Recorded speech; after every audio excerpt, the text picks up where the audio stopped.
Good afternoon, everybody. How are you? Welcome to Book Passage. My name is Jonathan Spencer. I'm the assistant manager here and also on the events team. Today, I am pleased to welcome our guest author, Douglas Brinkley, who is here to celebrate the publication of his latest book, Silent Spring Revolution, a chronicle of the rise of environmental activism during the 60s and 70s, telling the story of the truly dauntless generation that fought to save the natural world under the leadership of Presidents Kennedy, Johnson, and Nixon. Through exhaustive research, he creates vibrant portraits of the noted grassroots activists Rachel Carson, Cesar Chavez, William O. Douglas, and many others whose work influenced the levers of power. Early reviews have said Silent Spring Revolution showcases Mr. Brinkley's mastery of the art of storytelling, deep knowledge of presidential history, and passion for the natural world. This rich and illuminating history of the modern environmental movement reveals how tenacious dreamers battled against all odds to save some of our most treasured wild places.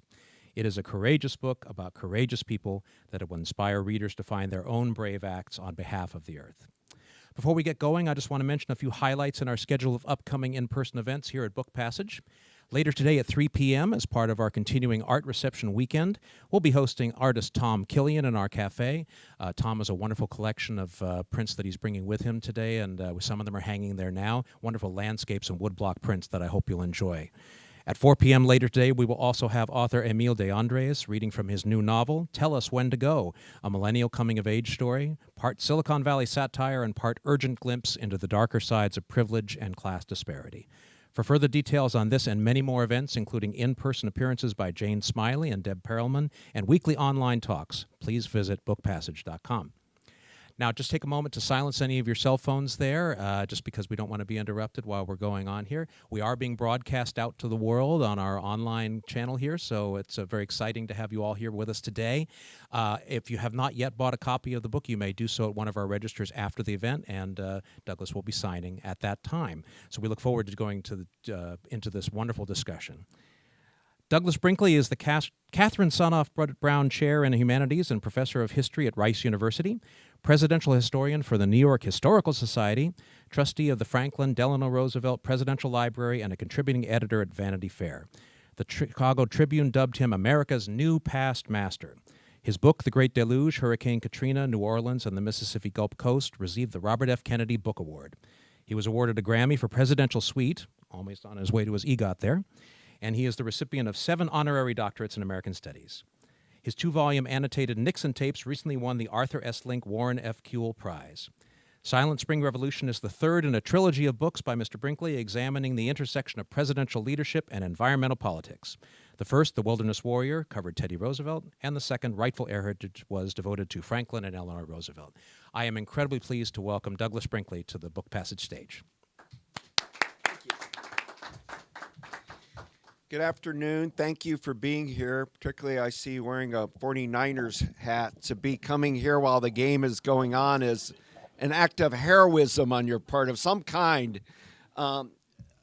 Look, I love coming to the Bay Area. My sister lives here, but more importantly, my father is insisted living in Walnut Creek.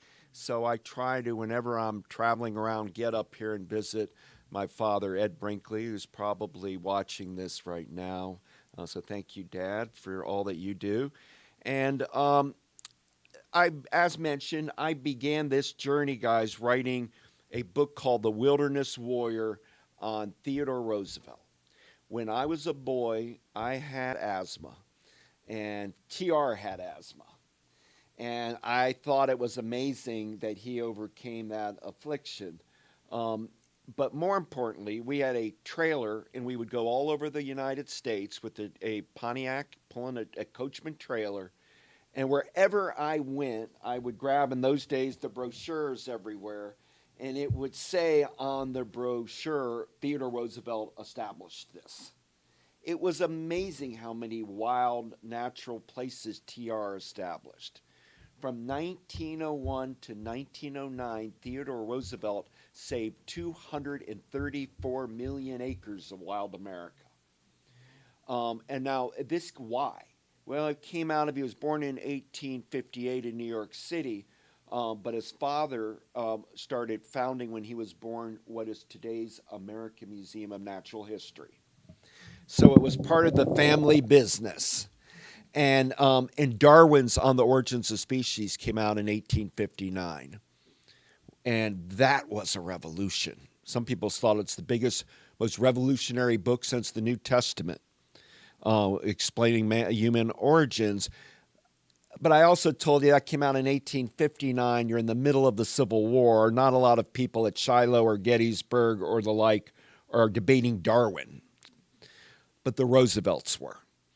Our earliest leavings of Theodore Roosevelt's are drawings of his brother evolving from a stork and his sister evolving. This is the hand of a child. And he'd write Darwin's theory of evolution and had all these animals and how humans developed from them. And then he declared early that he was going to be what they called back then a naturalist. And he went to Harvard and majored in wildlife biology, naturalist studies. He wanted to be a wildlife specialist, and he made it to the presidency. As an undergraduate, Theodore Roosevelt wrote his first book called The Summer Birds of the Adirondacks. He went on to write all about it. But the reason that first book, Wilderness Warrior, I focused on TR, it was a revolution from 1901 to 1909 because you had the President of the United States saying, conservation is my number one priority over anything else. Imagine if Joe Biden, running for re-election, says the environment is my number one issue and I'm going to do all these things. How did TR save all that land? Some of it, I hope you all realize, national parks have to go to Congress. So Theodore Roosevelt did Crater Lake in Oregon or Mesa Verde in Colorado. I could laundry list them. Congress. But Congress didn't want all these parks saved. And Theodore Roosevelt stood on the lip of the Grand Canyon and said, do not touch it. God has made it. You can only mar it. Leave the Grand Canyon alone. Senate votes to mine it for zinc, asbestos, and copper. And TR's flummoxed. But he decides he could take an elastic piece of legislation, the Antiquities Act of 1906, meant to save dinosaur bones that were being stolen by European museums, meaning a little site like put that yellow plastic you have at a crime site or an archaeological dig, maybe an acre. Maybe if you're really going big, 6 acres, maybe really big, 16 acres. He puts aside 1 million acres of the Grand Canyon. And he gets sued, and it goes through the courts, and he wins. It's a great example of executive power. Theodore Roosevelt believed if Lincoln could emancipate the slaves with executive power, I, as president, could save the Grand Canyon with executive power. A lot of hubris going on. And then he creates today's U.S. Forest Service, our whole national forest system and the Forest Service. He created U.S. Fish and Wildlife, the 51 federal bird reservations, which is now today, all of us own 550 national wildlife refuges. So if you get a map of America, you'll see how important TR is. Of all the places he saved, it's endless.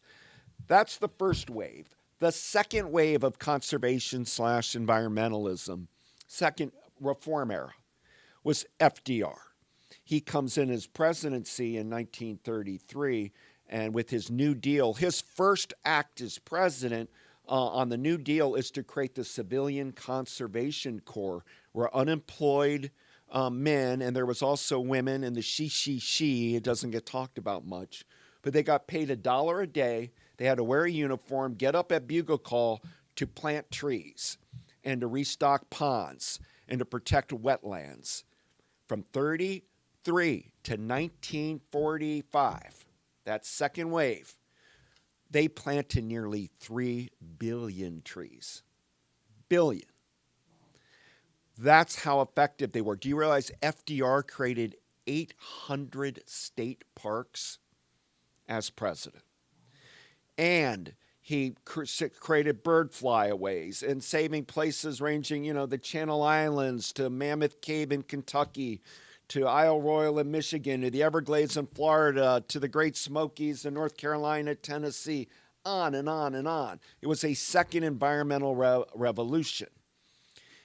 And during that, he created a place called Pawtuxet National Wildlife Center. Pawtuxet is in the Loop right outside of D.C. in Maryland.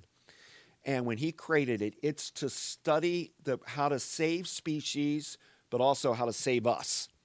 Because what they do at Pawtuxet is they test water, contaminants, how is a new chemical going to affect wildlife, going to affect consumption, what are the levels of consumption, and if some species gets very sick out here, if you start finding that white pelicans are going in decline for some reason, that boom, Pawtuxet will do deep investigation. Working in that system, in that second wave, is a woman named Rachel Carson. Rachel Carson was from Springdale, Pennsylvania. Many of our best environmentalists have come from Pennsylvania, including Edward Abbey and Congressman John Salyer, Harold Ickes, FDR's Interior Secretary, and many more. But Rachel Carson was born there, and as a girl, she had a deep concern because her backyard, the Allegheny River, was an open sewer. There were glue factories there that destroyed the mighty Allegheny, and yet she found enough joy in the woods collecting pine cones and birds' nests, and she started writing little essays about wildlife and animal life. And she goes to a women's school called Chatham outside of Pittsburgh and decides she's going to morph her two loves into one: wildlife and science, zoology, with literature and writing. She loved Henry David Thoreau, and it was her hero in many ways. And he had written famously a book, not just Walden. He also wrote and not just a book about Maine woods, and not just a book about the Merrimack River. He also wrote a book called Cape Cod, Henry David Thoreau.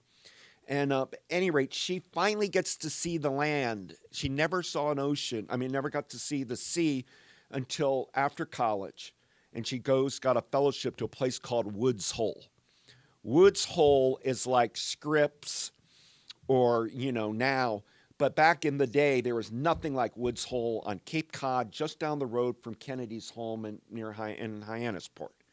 At Woods Hole, they had the best marine library in the world. And there were active scientists going there to study all the time.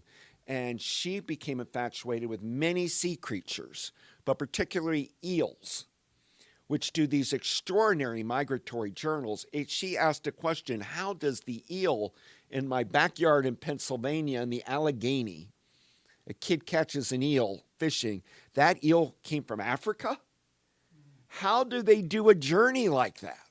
Now, others had written about migratory birds, and remember, we're just starting in the 1930s to start doing bird banding. We're not at DNA yet. We're not at radar and all that. So she started writing, and then she did an advanced degree at Johns Hopkins in zoology. And then she, in World War II, working for the U.S. federal government, goes on radio regularly as our nation's voice of the oceans. She did, before Jacques Cousteau becomes a household name, Rachel Carson was this voice on radio, or like Carl Sagan, or she was big at it. In 1941, she wrote a best-selling book on the oceans. They're called a sea trilogy. She wrote 3. My favorite is called The Sea Around Us of the 3, but they're all classics. Today, they're in the Library of America volumes, the Black Spine volumes of the best books. Nobody has ever written about oceans with the more, kind of mystical, ethereal promise and wondering with exact science about the oceans than Rachel Carson. Her sea books hold up today, her scientific writing about species. But while she was working in the government in World War II doing oceans, she found out at Pawtuxet that a group of scientists there discovered that DDT was deadly. DDT in World War II was a miracle. Any soldier, if I were going to fight in the Pacific, I had my uncle died from a sniper in Guam. He would have been sprayed with DDT. Killed lice.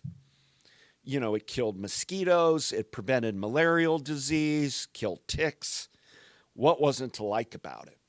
it was called Presto, like you rub Aladdin's lamp, and now DDT comes out, and it's one of America's secret weapons to keep our truth healthy in the Pacific Theater. But at Pawtuxet, Maryland, they were saying, oh no, it is deadly. Look at what's happening with fish. Look at what's happening to the birds that eat the fish. This is going to be a disaster. But their research was internal in government. We were about, as FDR said, Dr. New Deal is now Dr. Win the War. Everything to win the war effort. It wasn't time to whistleblow about DDT. Right after World War II, she wrote an elaborate, beautiful essay for Reader's Digest, Rachel Carson. They rejected it. Nobody wanted to attack DDT. Everybody loved it.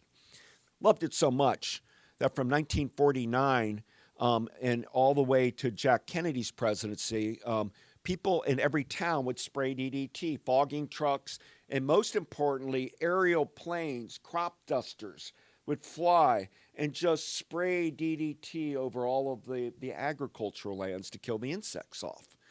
But there became a movement that DDT would need to get banned, and Rachel Carson hobby-horsed it while she was writing her sea books. Keep that in mind. A second thing was happening after World War II. Yes, we won the war. Hiroshima, Nagasaki, victory. But we also were getting from John Hershey's book about Hiroshima, seeing the skin melting off of people, seeing how deep radiation sickness was. That would seem like a gift that America had, the Manhattan Project, was starting to look like a curse on humanity. Or at least if nuclear weapons fell into the wrong hands, what do we do with nuclear waste? This in the 1950s people were studying, including Rachel Carson.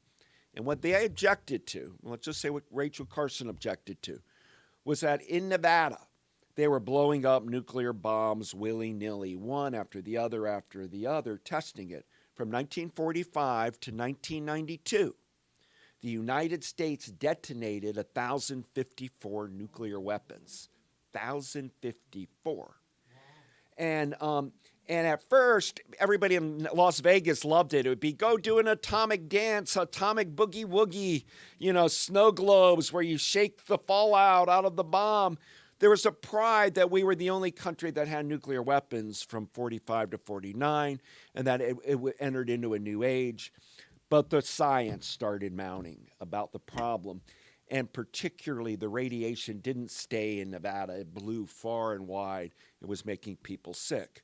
So much so that Martin Luther King Jr. famously said, what good does it do for us to integrate a lunch counter at Greensboro, North Carolina, if the milk has strontium-90 in it, particles from radiation? Well, it makes no sense. That, in other words, environmental health, public health, it even transcends issues of race. You can't do one without the other. So that's a lane of people in the 50s worried about nuclear testing, not just nuclear bombs with Russia, which that was a worry, but just why are we testing this stuff in our backyard? Third lane was seashore protection. And that's something Rachel Carson was deeply involved in, and so was young John F. Kennedy. Kennedy fought tooth and nail to create Cape Cod National Seashore.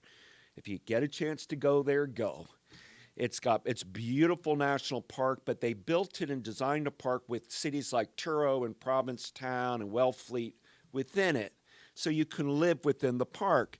Cape Cod's hard to do, and Kennedy got it done as president in 1961.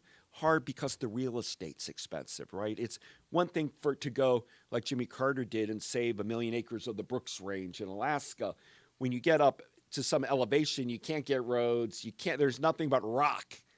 Not gold, not iron, just rock up there. So you can declare it, and it's picture perfect, as a wilderness site. But doing it where people live, like Cape Cod, was a trick, and Kennedy pulled it off. Kennedy created here, Point Reyes National Seashore. It was all Jack Kennedy pushing through the idea that we protect seashore areas. Padre Island, I live in Austin, Texas. He did Padre Island on the Gulf of Mexico. And laundry listed Kennedy. They all got saved. Kennedy's seashore list got saved.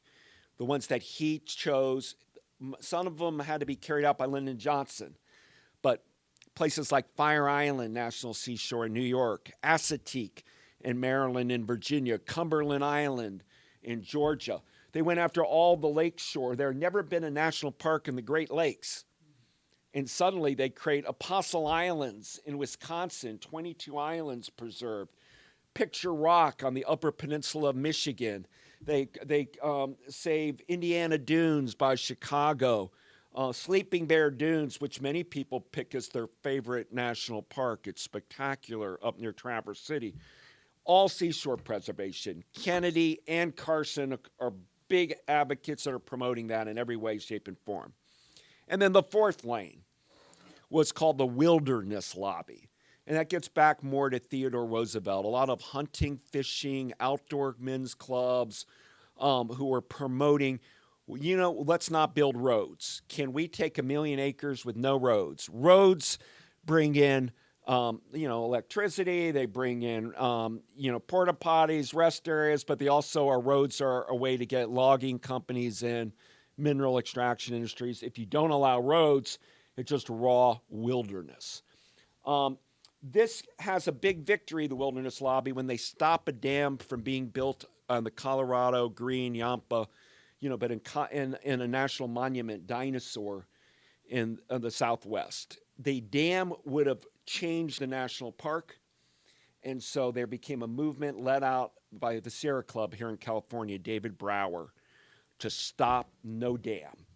And they won that. The Wilderness Lobby won that, and they started pushing for a Wilderness Act.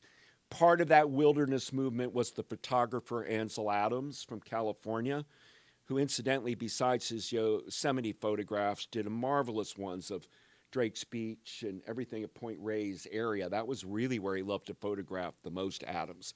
And suddenly people were doing calendars of Ansel Adams and posters of him. And so all this while all of those 4 lanes are going on, a woman named Marjorie Spock, living in Long Island, whose brother is the baby Dr. Benjamin Spock, that's largely forgotten, but he was selling millions of books back in the day on how to take care of your raise children. But Marjorie Spock was an organic farmer, and she objected to the U.S. Department of Agriculture spraying DDT across Suffolk County, New York, because it was taking away her livelihood as an organic farmer. And she sues USDA, Suffolk County, New York. It goes all the way to the Supreme Court.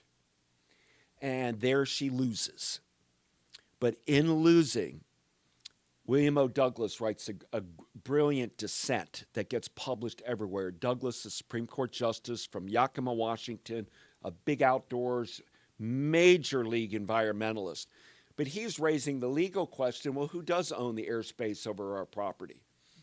And so you're saying now with massive DDT spray that you're forced. You cannot be an organic farmer in America.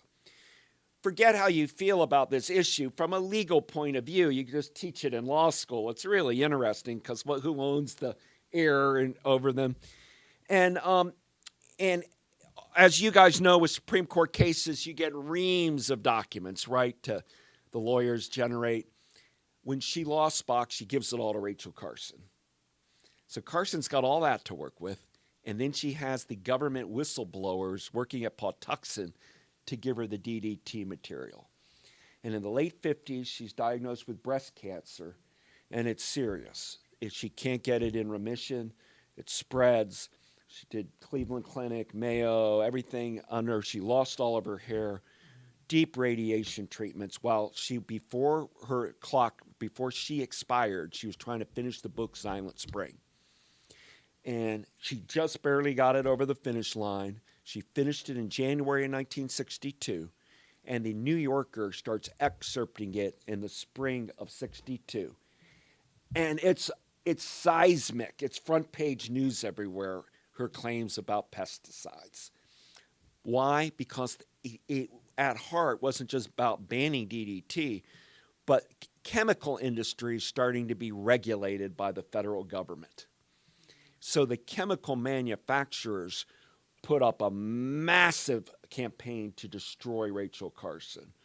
and maybe would have succeeded, except when JFK as president was at the podium and was asked by a reporter, he said, I know all about Miss Carson, and you know what we're going to do? We're going to put the best scientist, and we're going to hold up her work, controversial book, and we'll see whether it stands scrutiny of an independent science panel.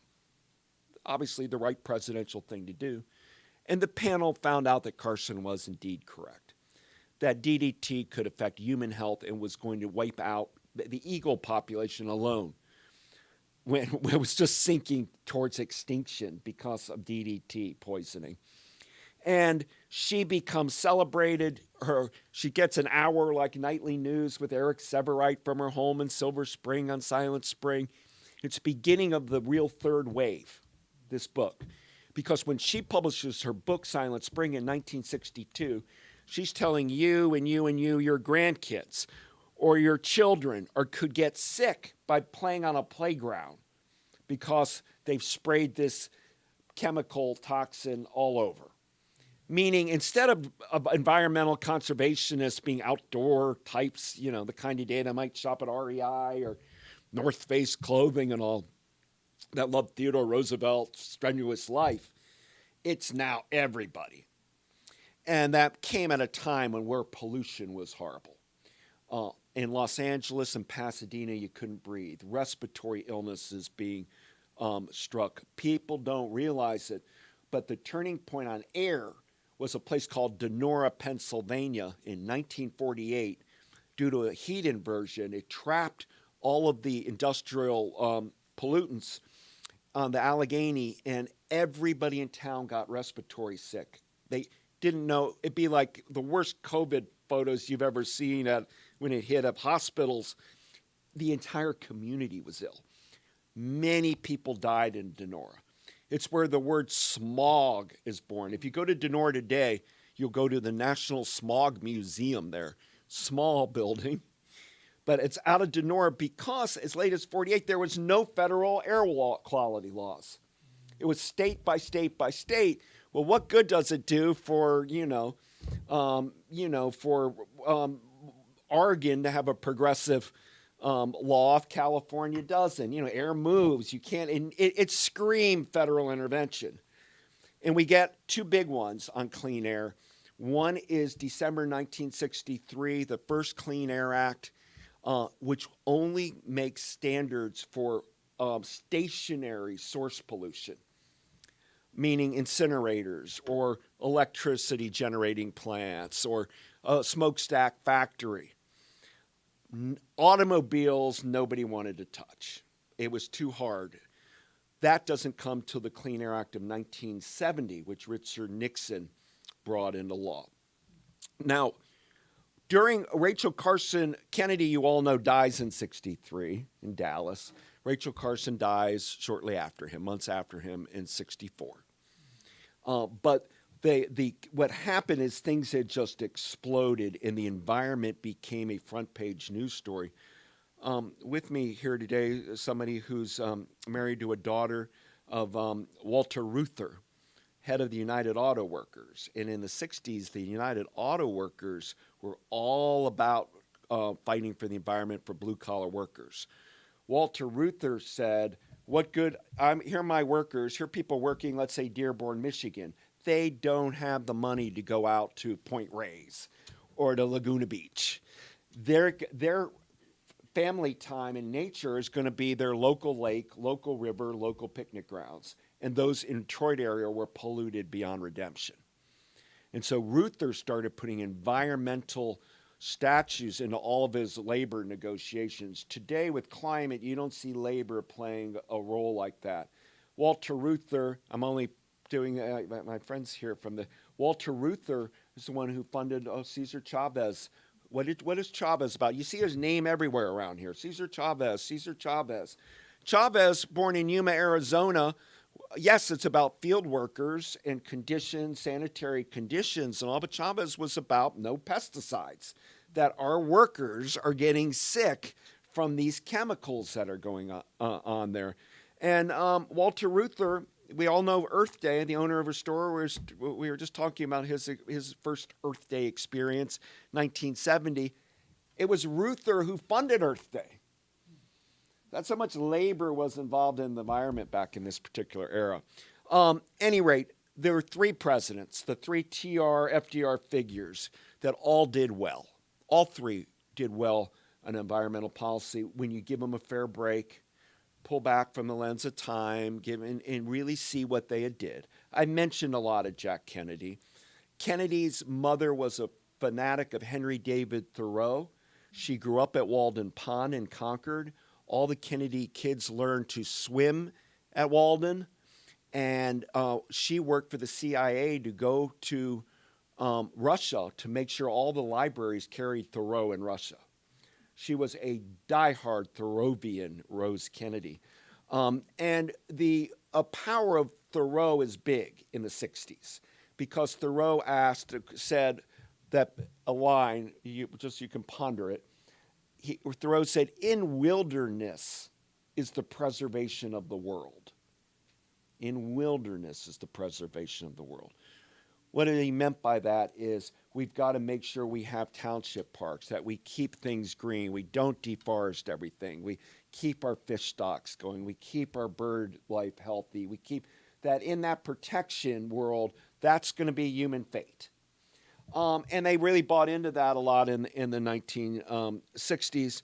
But Kennedy had a condition that some people call blue mind. Blue mind is you need to have water feature in your life. Even in the Cuban Missile Crisis, all of Kennedy's documents, he's doodling oceanscapes, sailboats. He only was himself at sea, and particularly the Atlantic seaboard. The next president, Lyndon Johnson, was landlocked Texas hill country. His Walden, if you like, his sanctuary, his sacred place in nature was the Pedernales River. There are even books called, King of the Pedernales and all of this. And he was more of a cowboy rancher. LBJ viewed environment as farmers making sure ranchers took care of their land. They irrigated it properly. They didn't unnecessarily destroy wildlife and all of this. But he was married to Lady Bird, and she was an incredible environmental force of nature. And so the two of them, from 1963 until leaving the presidency in early 69, did a lot. I won't belabor it for you, but did things like the Wild and Scenic River Act, saving parts of rivers all over America that won't be dammed or won't be polluted. So we have a semblance of what a wild river is. It's Lady Bird Johnson, almost solely, who's the thrust of saving Redwood National Park here in California, North Cascades National Park in Washington State. Both of those were passed in 1968 with Lady Bird infusing it and Lyndon getting it over the finish line. The Johnsons did things like, Lyndon Johnson did the Pacific Crest Trail, the Appalachian Trails. Our entire trail system of the country was done by Lyndon Johnson.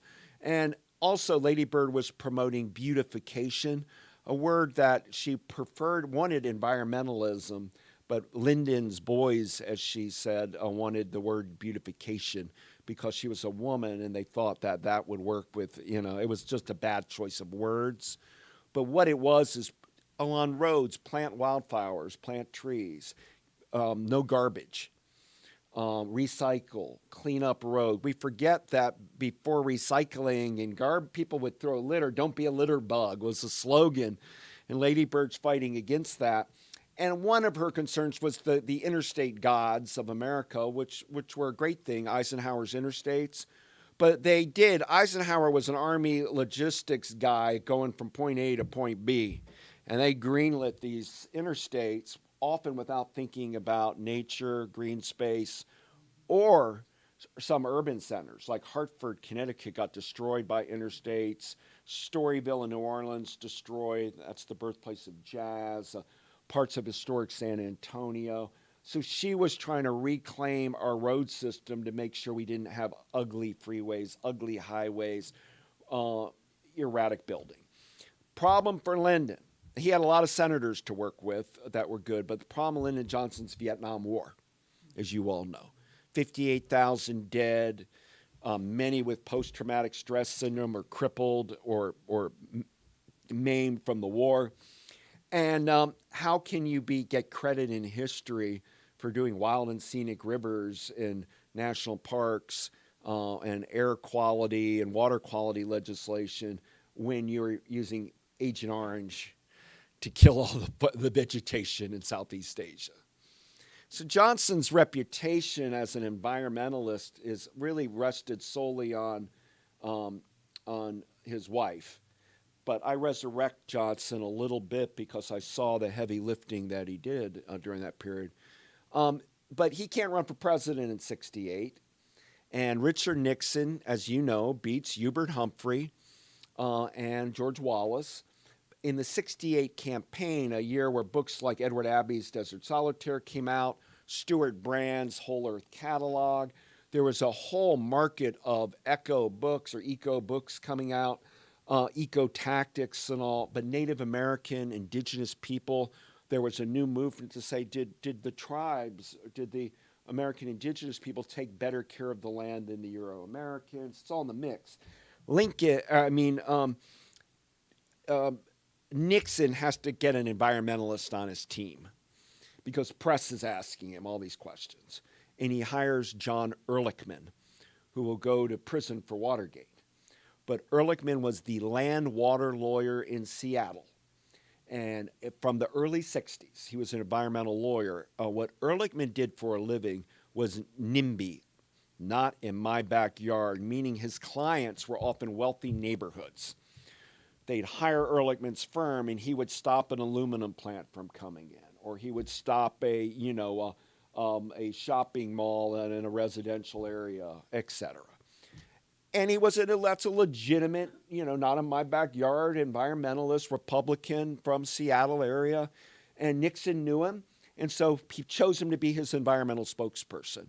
And he was so effective, Nixon appoints Ehrlichman to be his chief domestic advisor. And David Brower of the Sierra Club here out in Berkeley, San Francisco, celebrated Ehrlichman and said, we have a covert green in the White House. Ehrlichman got it. He got ecology, he got environment, he got eco. If Nixon may not have, but Ehrlichman did. Then Nixon's president only a few days. I think it's 8 days. And lo and behold, you have the Santa Barbara oil spill. Disaster. Made worse because of cameras. In 1967, television went color. Walter Cronkite was black and white nightly broadcast till 67. Now it's January 69. They've perfected color TV. Color TVs are ubiquitous all over America. It was the big purchase item by 67, 68 to go have a color television. And they're showing beautiful Santa Barbara with ducks trapped in goo oil, just showing waves lapping up of black gook. And, we read other people's mail for a living, historians, and the amount of mail that came in to Nixon about Santa Barbara, I couldn't believe how much. And a lot of them were Republican donors who were saying, that lived in Marin or lived in, Carmel or lived in, what are we doing?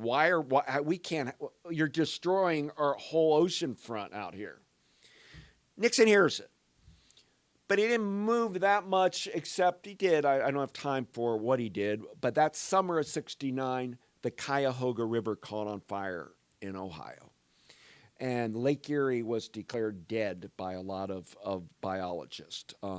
And that combo up there, time putting Cuyahoga on fire went whew, meaning if I lit a match and dropped it in the Cuyahoga, it would go off because of the grime and the industrial debris. And that was building more of the public, demanding new environmental laws. By the fall of 69, Gaylord Nelson, a senator from Wisconsin who had pushed through to get the Apostle Islands saved with money from United Auto Workers, announced a national teach-in, Earth Day. Now, Nixon's getting paranoid. The environs are getting on his back, And he does what we would call a triangulation. He decides, I'm going to own the environment if my partner is Scoop Jackson, a moderate Democrat from Washington State. Nixon would work on environment with Scoop because Scoop did not denounce the Vietnam War. All the other Democrats were going to the mics daily against Nixon, meaning Gaylord Nelson, Ed Muskie, Ted Kennedy, George McGovern, Eugene McCarthy. They were going after where Scoop did not. And at Scoop Jackson's legal office with great lawyers, working with Ehrlichman, both friends from Seattle, who get Nixon to sign on January 1, 1970, NEPA, National Environmental Policy Act. NEPA has affected everything you all do because NEPA was the government saying you must, on any building project, you have to have an environmental impact statement. Now, not only is the environmental impact statement changed, real estate building or federal building, factory building, everything, it also really gives birth to environmental law, right? Because every single company's got to have an environmental impact statement, so you're hiring environmental lawyers. And the questions are about groundwater and runoff and species, disruption. And so NEPA really gives birth to environmental law. If some of you have a family member that's doing earth science or environment or anything at a university, it's coming out of NEPA because suddenly there are all these environmental jobs that are born. Nixon gives 1/3 of his January 1970 State of the Union address to the environment, most far-ranging environmental speech, and then Earth Day. Nixon thinks it's a commie, pinko, subversive plot to disrupt the federal government. On the other hand, Nixon does not want to be seen as weak on the environment. So he splits it down the middle. He does tree plantings on Earth Day in a suit with Pat Nixon. And he gave Interior Department employees the day off to participate in teach-ins. And then he put the FBI on all of the organizers of Earth Day to get reports back on what their activities were. And some of the funniest memos are coming, and Pete McCluskey, a Republican from out here, was laughing with Ehrlichman and said, "Oh my God, I've got to go see the boss. Nixon wants to see me in a minute, and I'm going to have to tell him about girls making out in bushes with boys and playing kickball and smoking a little marijuana here and there." There really wasn't a lot of subversive activity going on Earth Day. But Earth Day allowed Nixon to really see this bonanza in the environment. And in the summer of 1970, it's Nixon's team that puts together with Jackson, the Democrats, and John Dingell of Michigan and others. But they pull together and create the EPA, Environmental Protection Agency. And the EPA is a game changer. That's now the federal government playing cop on polluters.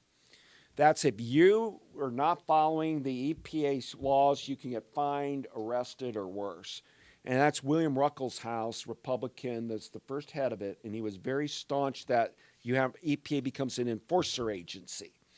So the first things EPA did was like trying to make Atlanta not put raw sewage in the rivers. You have to have a sewage treatment standards. Water standards, claim on and on it goes. The EPA gets vilified some because by nature, like the IRS, it's a government agency that's basically busting people. The EPA isn't about feel-good, fuzzy, kind of thinking. It's about who are the bad actors on the pollution front.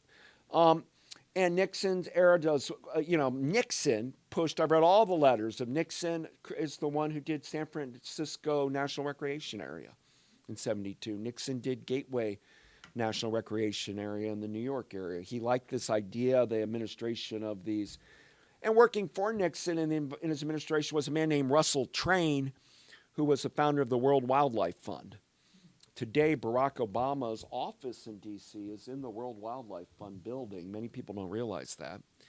The point is, Nixon White House was the last time they still had these environmental thinkers, although they were moderates, but doing bipartisan things for the environment. The Endangered Species Act passed in 1973, went through the Senate 92 to nothing.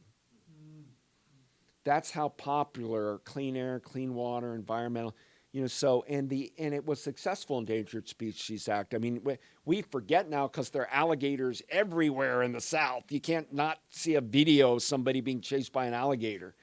But it was going on its way towards extinction. Florida panther, grizzly bear, timber wolf, the list is long of species that were saved from extinction or near extinction due to Endangered Species Act. But at the same time, that's the end of my book. The third wave, TR, FDR, Kennedy, Johnson, Nixon, the third wave ends in 1973. And it ends with the OPEC oil embargo. That Nixon backs Israel, the Arab countries rear up, and they start holding, jacking oil prices, holding America energy hostage. Inflation goes up, gasoline at the pumps go up. And there became a feeling, enough. We've done enough environmental. We did all these big things, but that's it. And instead, we've got to start focusing on energy production. It's not an accident that Jimmy Carter is the one who creates Department of Energy. Energy is having its moment after starting in 74. Nixon has Watergate. And the conservative movement is angry at Nixon. They see Nixon as a reluctant environmentalist at best and a New Deal liberal at worst. And they form groups to counter the movement, the Rachel Carson Revolution.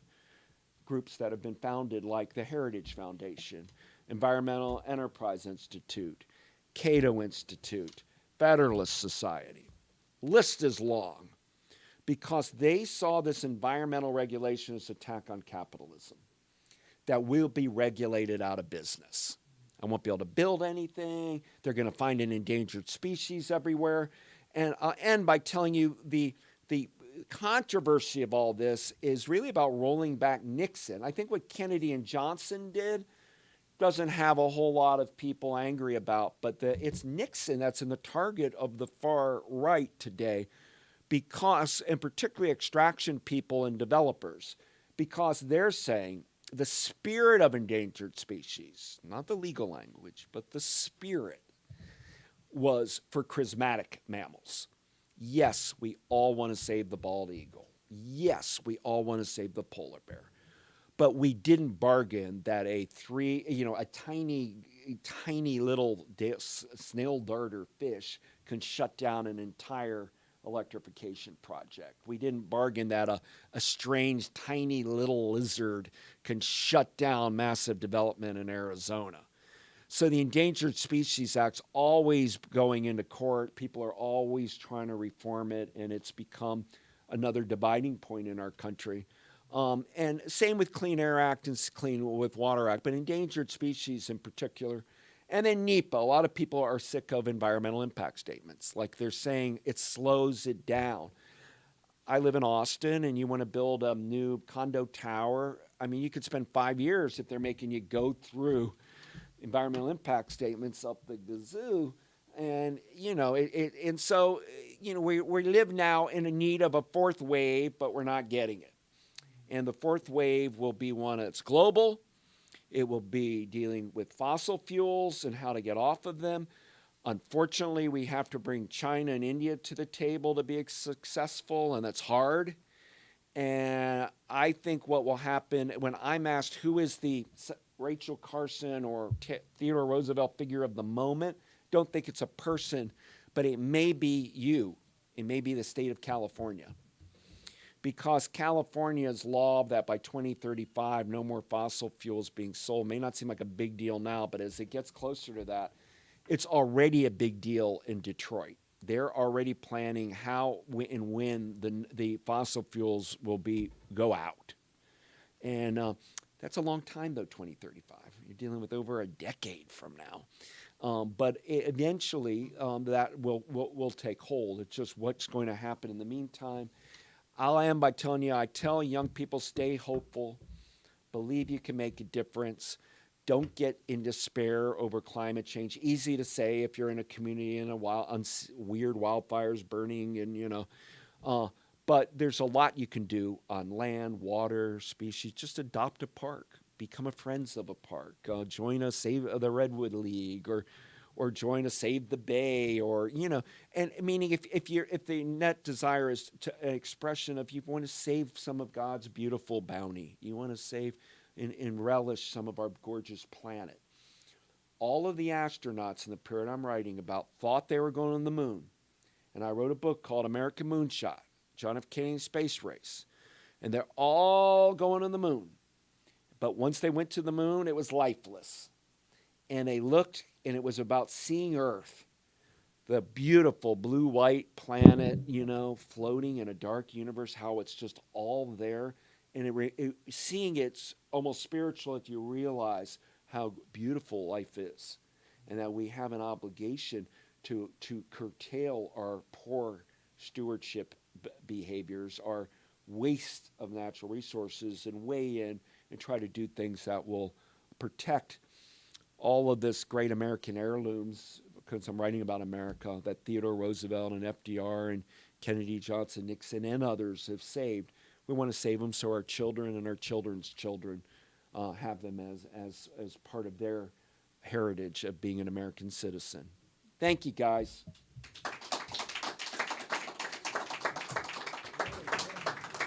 Thank you so much, Douglas. We are going to now open up the floor for questions, and I have a portable mic which I will be bringing to you and holding out to you if you have any questions. So if you want to raise a hand, and I can come to you if you have anything you wanted to say. Hi. I'll hold it for you. Oh, thank you. Thank you, Dr. Brinkley. I was going to ask you about Nixon because having just retired after 40 years in the environmental, particularly the air pollution control field, and served here at EPA and down in Southern California, it feels like Nixon doesn't get his due because the Clean Air Act is one of the most successful environmental protection acts. I mean, we all breathe a lot cleaner air as a result. I wasn't sure if you want to just Absolutely. comment a I little agree bit. with you more. And it started, so I got Tricia Nixon to talk with me about her father and what his thinking was. But for example, when William Ruckelshaus, representing Nixon, went to Stockholm in 1972 for this environmental summit, he was roundly booed, Ruckelshaus. And it took Margaret Mead, the anthropologist, to get up from the audience and say, "Stop it. They've just put through the most far-ranging environmental laws in the world. All of you who are booing are way behind what the Nixon administration has just done. So don't let him speak." And they quieted because she was the grand Margaret Mead. And Ruckelshaus carried on his speech. The point is, yeah, we were the progenitor of all over endangered species, national parks, clean air, clean water. And we are this is a success story.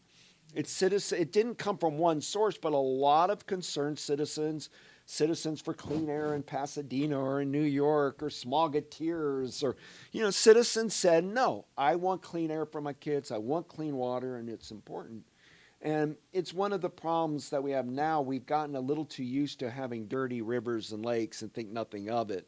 And yet you can be seen as a radical or a left by saying, I want the river. I grew up in Ohio along the Maumee River. I just want my river clean so I can fish and swim in it. But by saying that, it's like, well, you're against the corporations or against China, against the farmers. No, I'm just for a clean river in my backyard. It's just really the next wave will happen when it's the people demand. Politicians of this era listen to the people. Frank Church of Idaho was all for dams in Idaho till the environmental movement exploded. Now he wanted no dams. He was Wild and Scenic River. About face, because he was hearing the national politics going on. But yeah, Nixon did and the other thing Nixon did it's his idea, take all of our military bases, and if you're not using a lot of the land, turn them into wildlife sanctuaries, habitat. That environmental stewardship should be part of American military bases objective. And that idea came from Camp Pendleton.